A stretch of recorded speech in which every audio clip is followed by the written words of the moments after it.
Hi, I'm Orlando.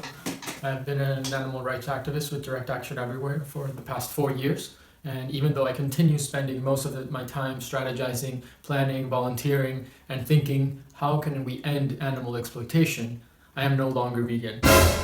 And a lot of people have been asking me why, so I decided to make this video to try to summarize why I think veganism has actually become counterproductive to animal liberation. And I hope that by the end of this video, you'll be convinced to stop using this identity to describe yourself. Of course, I'm not arguing that we should eat animals' bodies. I'm just arguing that we should stop using the V word so much. I would like to start by reminding ourselves that veganism is only a strategy. It seems to me that the animal rights movement got confused and started thinking that veganism was the goal. You hear things like we're fighting for a vegan world or the vegan movement. But again, veganism is only a strategy to achieve animal liberation. There are many other strategies like rescuing animals by going into farms, changing the laws to give animals personhood, or changing the laws to promote plant-based diets. There are so many options, and remembering that veganism is only one strategy, an economic boycott of the industry to bring it down. Remembering that allows us to keep an open mind and to be able to criticize it. Remember, no strategy is above criticism. Any strategy can and should be questioned. The goal is what matters, and the goal is animal liberation. I know it's difficult for many of us that have already tattooed the V word on our bodies, that have all these t-shirts, and we have all our social media profiles that we have built around this identity. So this should serve as a warning.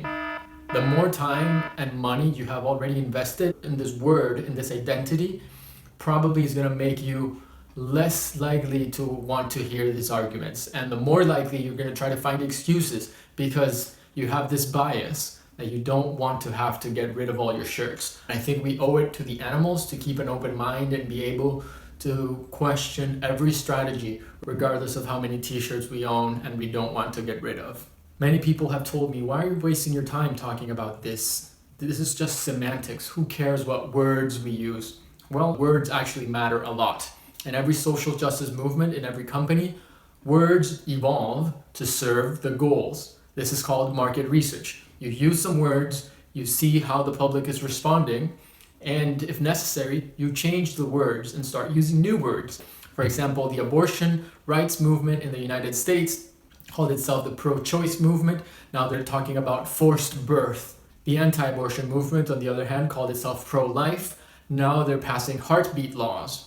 Another example, global warming. We don't use that anymore because every time it snowed, a politician would say, there's no global warming.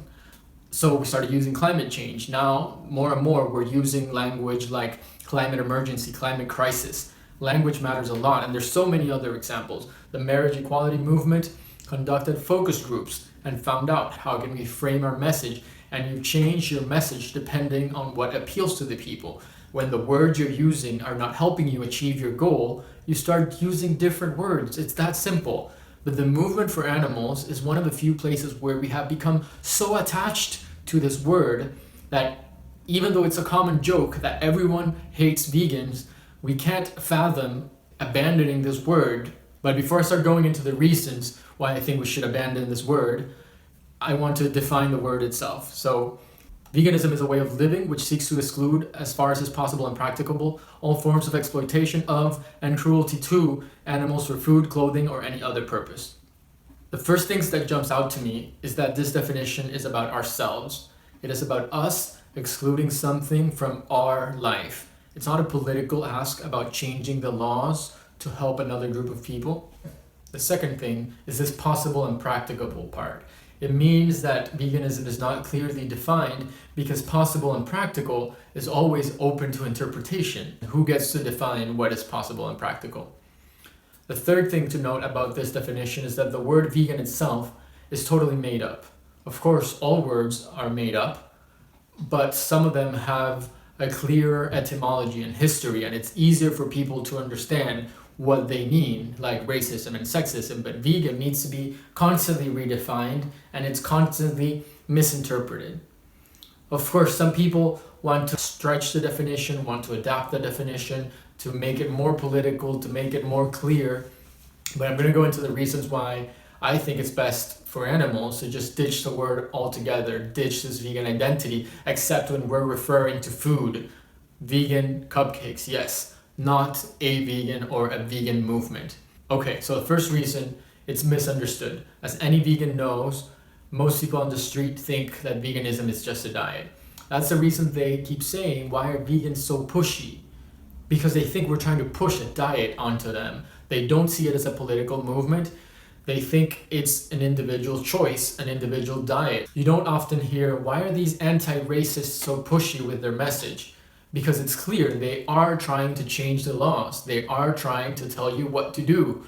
Because it's about a group of people that deserve protection. When an anti-racist goes on a news show, they don't start asking them, why are you wearing those shoes that are made by a white-owned company? Who cares what they're wearing? We're not here to debate my personal purity. When you frame your argument around veganism, you end up talking about the purity of your consumption instead of the issue that needs to be discussed. Some vegans argue that the word is actually pretty clear, but believe me, I've been asking a lot of vegans these questions right here, and they all disagree on what it means to be vegan. So if vegans can't even agree amongst themselves what it means to be vegan, how do we expect anyone else to understand?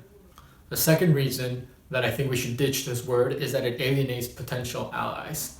I think the easiest way for me to get this point across is a thought experiment. Imagine if the environmental movement, as soon as you tried to arrive to go to a climate march, the first question that they ask you is, how long ago did you stop flying in airplanes? Since you stopped driving in cars? Since you stopped using plastic? How long has it been since you went zero waste? Because this is what we do in the vegan movement. We ask people, how long have you been vegan? We just assume that they should be vegan in order to join our march. Do you think the environmental movement should adopt such an identity and exclude people and judge them and try to change them as soon as they walk through the door if they still fly in airplanes? At this point, vegans normally say, well, but they're hypocrites. They're murderers or slave owners or worse. Well, let me break it to you. You are a hypocrite too.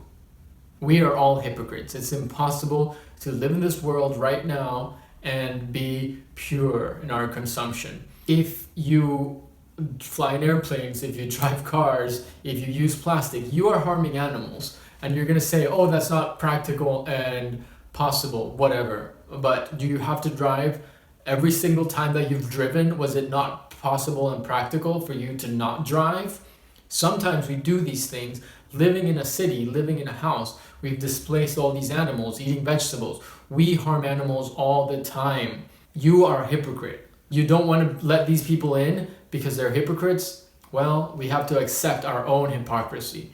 For example, I want to ban all fossil fuels, but I still use them, and I assume you do too. We should accept hypocrites in our movement if we accept that we are also hypocrites. I don't want to hear any vegan saying, you can't be an environmentalist if you eat meat. Because you then are also not an environmentalist. If you fly in airplanes, you are not an environmentalist either. So let's stop telling people that they should stay home, that they shouldn't march with us because they're hypocrites. Remember, you are a hypocrite too. So am I. All of us are, unless you live in a cave and eat only fruits that you planted and don't have a phone and all that. So people who want to join our movement, who may want to go to a march against factory farms, against bullfighting, against fur, they won't come and join us because they know that they will be judged by the vegans. We're so obsessed with individual consumption that we're turning people away from political organizing because they haven't changed their consumption to be perfectly aligned with their values when we haven't changed our consumption to be perfectly aligned with our values. The third reason is that veganism is incoherent. Vegans tend to believe that they are cruelty-free and other people are murderers. Now, like I said before, it's ineffective to think in this way because you're going to alienate people that want to be your allies. You're going to judge them and keep them away. But not only is it inefficient, but it's also incorrect. Imagine this scenario. One person eats mostly plants that they grew in their own garden and hunts, kills, 10 animals every year, big animals that they eat. And they have never been on a plane and they don't use plastic and they live in a really rural area. Person B, second person, is a vegan in their diet, but they fly to yoga retreats once a month. They eat quinoa with huge carbon footprints. They use single-use plastic every day. They drive a car by themselves to work every day, and they buy chocolate picked by human slaves. Now, it's hard to quantify exactly how many animals each one of these hypothetical people is harming, but the point is that it's not clear. We need to stop pretending vegans are more ethical than everyone else. We need to stop pretending that everyone else is a bad person, because we are all hypocrites too. We are all harming animals. Point number 4 is that it leaves the animals out. It leaves the victims out. And it centers around vegans. Obviously, veganism centers around vegans. If we're talking about vegan politicians, vegan laws, it's talking about the vegans, and the animals are left out. If we called ourselves the animal protection movement or the animal rescue movement or the animal liberation movement, it would be so much clearer who the victims are. We are describing ourselves in terms of the other. We are vegan. We don't participate in animal exploitation. But why do we need a word to define our consumption habit? There's no word for someone who only buys products from female-owned companies. Why do we even need a word for that? We try to do our best, but it shouldn't be an identity that separates us from everyone else. It also leaves human animals out. This product was tested on animals. I cannot use that. But this chocolate was picked by human slaves. Practical impossible. So you think you're being clear when you say, I won't eat that hamburger, I'm vegan? You think the other person understands that it's about animals? But in fact, I think it's the opposite. If you don't use the vegan word, you're forced to talk about animals. So you would say something like, no, actually, I don't want to eat that burger because I don't support animal exploitation. Because it's so focused on our consumption and our identity, it means that most vegans are passive. The vast majority of vegans think that by just not contributing, that they're going to buy their way to animal liberation.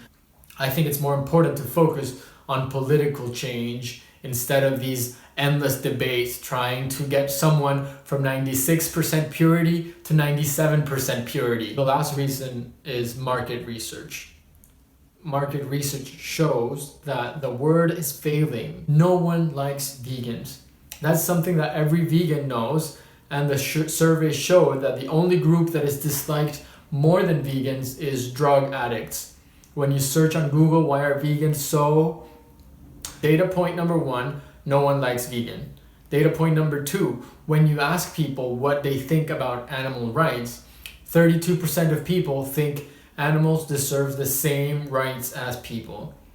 Point number 3, the number of vegans is very low. So 32% of people think animals deserve rights, but only about 2 or 3% of people are vegan.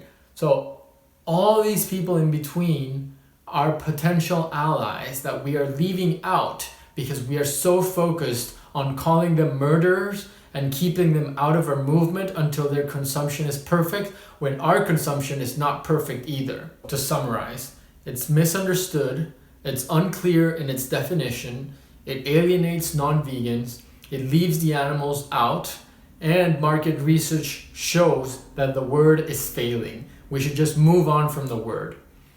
Now, I don't think post-veganism should be an identity. I think we should get rid of these separating identities instead of creating new ones. So when someone asks me if I'm vegan, I say I'm not vegan. I try to eat vegan food, but I'm not dogmatic about it. And I don't use that identity because I think it's counterproductive to the animal liberation movement. And in your mind, you would rather say, yes, I'd rather just say I'm vegan and it's clear. But remember, it's not clear. You think it's clear, but it's not. Most people think it's a diet, and most people think you're annoying and pushy and incoherent in where you draw these lines about what you care about and what practical impossible. I can't do anything about that. And some people say we need to stick to the word, we need to fight to reclaim the word and make its true definition known. But I don't think it's a good use of our time. Do you want to spend your time fighting for animals or fighting for a word that is universally hated? I think we should fight for animals and let go of that word as much as we have invested in it. We can move on, we can learn, the animals deserve that. So for the animals, be open-minded, stop being so dogmatic, accept that you are hypocrites, we are all hypocrites, change your